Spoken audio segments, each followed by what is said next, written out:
নমস্কার, আমি অন্তরা। ভিডিওটা শুরু করছি। আজকে হচ্ছে দ্বিতীয় দিন অন্নপূর্ণা পুজোর। তো সকালবেলা ঠাকুরমশাই চলে এসেছিলেন পুজো করার জন্য। আজকে আর দুজন আসেনি, আজকে একজনই এসেছিলেন সকালবেলাতে। আর আজকেও আমরা রেখেছিলাম, রাঁধুনি রেখে দিয়েছিলাম, কারণ দুপুরবেলা মলির দিদিভাই আসবে, মানে 9-10-এ যার কাছে পড়তো হিস্ট্রি জিওগ্রাফি, সেই দিদিভাইয়ের সাথে ওরা এখনও সম্পর্ক আছে। মানে দিদিভাই ওকে এতটাই ভালোবাসে যে এখনও পর্যন্ত সম্পর্ক রেখে দিয়েছে ওর সাথে। তো ওনারা পুরো ফ্যামিলিটা আগের দিন আসতে পারেনি, কারণ ওনারা যেখানে থাকেন ওখানে একটা আশ্রম আছে, ওই আশ্রমে পুজো থাকে, তার জন্য আগের দিন আসতে পারেন না। আগের বছরও তাই আগের দিন আসেননি, পরের দিন এসেছিলেন। এবছরও তাই পরের দিন এসেছিলেন। ওনারা আসেন না, পুরো নিজেদের মতো হয়ে গেছে। এসে প্রচুর গল্প করেন, আমরাও নিজেদের মতো গল্প করি। এটা হচ্ছে দিদিভাইয়ের মা, আর আমার ছোটো মাইমা সেদিনকে পরিবেশন করে দিয়েছিল সমস্ত কিছু। আর এটা হচ্ছে দিদিভাই, আর ওটা দিদিভাইয়ের বাবা। আর দিদিভাইয়ের একটা দিদি আছে যার বিয়ে হয়ে গেছে। তো ওনারা দুপুরবেলাকে বিকালের দিকে গেছিলেন, তারপর ছিল ঠাকুর বরণের পালা। তো আমি নিজেই বরণ করেছিলাম। তারপরে মানে অনেকে, আমি না আগে ভাবতাম কি যে এও লাগে 3 জন 4 জন 5 জন এরকম। তারপর আমরা ঠাকুরমশাইকে জিজ্ঞাসা করলাম, তখন বললেন কোনো ব্যাপার নেই, আপনি একাই করা যায়।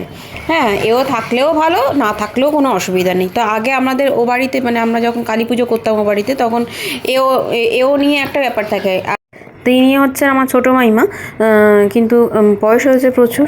আমার ছোটো মামারও প্রচুর বয়স হয়েছে, আগের বছর আসতে পারেনি, এই বছরে এসছেন। আর এই বয়সে এসে ওই যে ছোটো মামা ছোটো মাইমা এত মানে হেল্প করেছে, যেটুকুনি করেছে ওটাই আমার কাছে অনেকটাই হেল্প। তো আসছে বছর আবার আসবে বলে গেছে।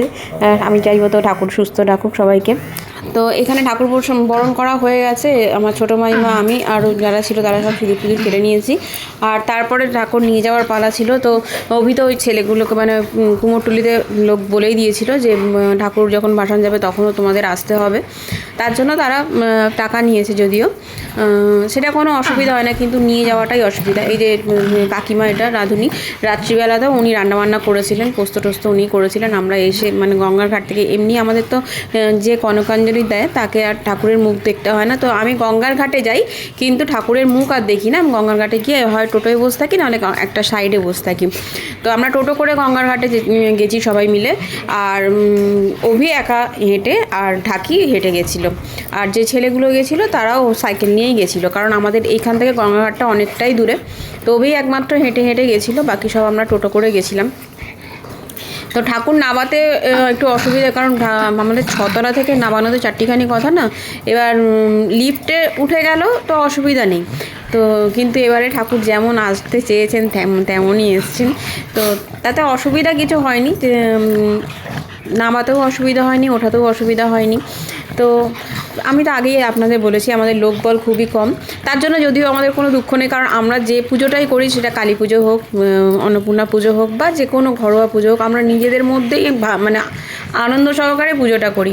এবার তাতে আমার মনে হয় না যে এটা ভক্তি করে যেটা করব সেটাতে কোনো লোকবল দরকার, বা অনেক একদম লোক সমারোহ দরকার। ভক্তি থাকলেই হলো আমার, মানে আমি তো সেটাই এখন বুঝি আর কি। তো এমনি লোকজন তো আসছেই, আমার ছোটো মামারা তারা আসে, জেঠিমারা থাকে, সবাই থাকে, সেটা না। কিন্তু আমি মানে পার্টিকুলার পুজোর সময় না, আমি কারোর হেল্পটা, মানে অনেক যখন মিলে পুজোর করছে, আমার ঠিক হয় না। মানে একটু ওই তুলসী পাতা করে দিল, বা একটু দুব্বা ছিঁড়ে দিল, সেটুকুনি ঠিক আছে। মানে এমনি যে ঠাকুরের গোছ গাছের ব্যাপারটা, সেটা আমার নিজের হাতে বরাবরই, আমার নিজের হাতে করাটাই আমি পছন্দ করি। তার জন্য যে আমি খুব একজন এই আমাকে একটু হেল্প করে দেবে, ওকে বলবো আমাকে হেল্প করে দেবে, সে হয়তো বললে তারা করে দেবে, কিন্তু আমি কাউকে বলি না। মানে আজ পর্যন্ত, এখনও পর্যন্ত আমার বলিনি। এখন জানি না, যত বয়স বাড়বে হয়তো বলতেও হতে পারে, সেটা না, বেশি অহংকার করা কোনোটাতেই ভালো না। তো যতদিন আমি পারবো ততদিন আমি নিজের হাতে করার চেষ্টা করবো, কারণ আমার না নিজের হাতে করে যে তৃপ্তিটা পাই, সেটা আমি মানে অন্য কাউকে দিয়ে করালে না আমার মানে সন্তুষ্টি ঠিক হয় না। মানে মলিয়ে যদি আমাকে কিছু করে দেয় না, তখন আমার যেন মনে হয় এটা ভুল করলো, ওটা ভুল করলো, মানে এটা ঠিকঠাক করে হলো না। মানে ওকে আমি বলি এটা এনে দে, ওটা এনে দে, এইটুকুনি পর্যন্ত ঠিক আছে, কিন্তু তারপরে আর কিছু নয়। ব্লগটা আমি এখানেই শেষ করলাম। Tata, by.